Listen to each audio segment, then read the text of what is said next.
সিলেটে রায় ঘোষণা হলো বহুল আলোচিত সুরজিৎ সেনগুপ্ত হত্যাচেষ্টা মামলার। রায়ে প্রবাসী কল্যাণমন্ত্রী আরিফুল হক চৌধুরী, সাবেক স্বরাষ্ট্র প্রতিমন্ত্রী লুৎফুজ্জামান বাবর সহ ৯ জনকে বেকসুর খালাস দিয়েছেন আদালত। আর সৈয়দ আজিজ নাঈম ওরফে নিমু নামের এক আসামিকে দেওয়া হয়েছে মৃত্যুদণ্ড।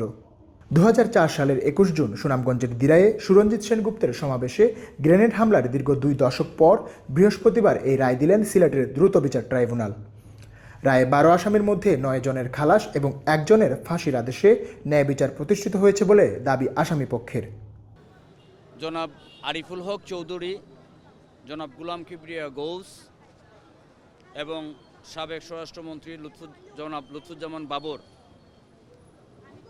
সহ অপরাপর ৯ জন আসামির কোনো সম্পৃক্ততা পাওয়া যায় নাই। বিধায় বিজ্ঞ আদালত তাদেরকে বেকসুর খালাস দিয়েছেন।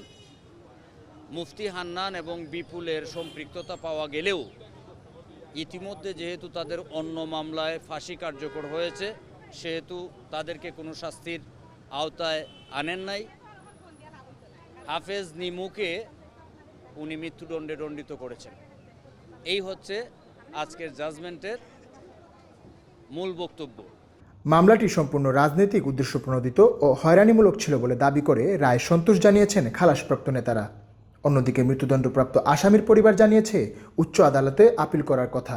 আমাদেরকে দীর্ঘদিন হয়রানি করা হয়েছে, আমরা কারাবরণ করেছি। আজকে মহান রাব্বুল আলামিনের অশেষ মেহরবানিতে আমরা নির্দোষ প্রমাণিত হয়েছি। এই জন্য আল্লাহ দরবারে আমরা শুকরিয়া আদায় করি, আমরা ন্যায় বিচার পেয়েছি। প্রথমে মহান আল্লাহ শুকরিয়া আদায় করছি, আলহামদুলিল্লাহ। আজকে একটি গণতান্ত্রিক সরকার জনগণের ভোট দ্বারা নির্বাচিত হওয়ার পরে আইনের শাসন প্রতিষ্ঠিত হওয়ার কারণেই আজকে কোর্ট চাপহীনভাবে সত্যের ভিত্তিতে, সাক্ষী সাবুদের ভিত্তিতে এই মামলাটি নিষ্পত্তি করেছেন। আজকে আমরা এই কোর্ট থেকে বেকসুর খালাস পেয়েছি।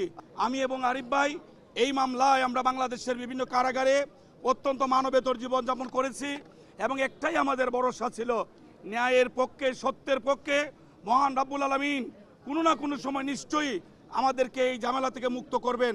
আজকে সেই শুভক্ষণে কোর্ট রায় দিয়েছে, আমরা ৩ জনে বেকসুর খালাস পেয়েছি, সেই জন্য আল্লাহ শুকরিয়া আদায় করছি। উল্লেখ্য ২০০৪ সালের ২১ জুন সুনামগঞ্জের দিরাই বাজারে সুরঞ্জিত সেনগুপ্তের নির্বাচনী এলাকার একটি রাজনৈতিক সমাবেশে গ্রেনেড হামলার ঘটনা ঘটে। সমাবেশে প্রধান অতিথির বক্তব্য দেওয়ার সময় হামলাটি চালানো হয়। এতে যুবলীগের এক কর্মী নিহত এবং অন্তত ২৯ জন আহত হন। ওই হামলায় অল্পের জন্য প্রাণে রক্ষা পান Suranjit Sengupta. Desk news, the Sylhet.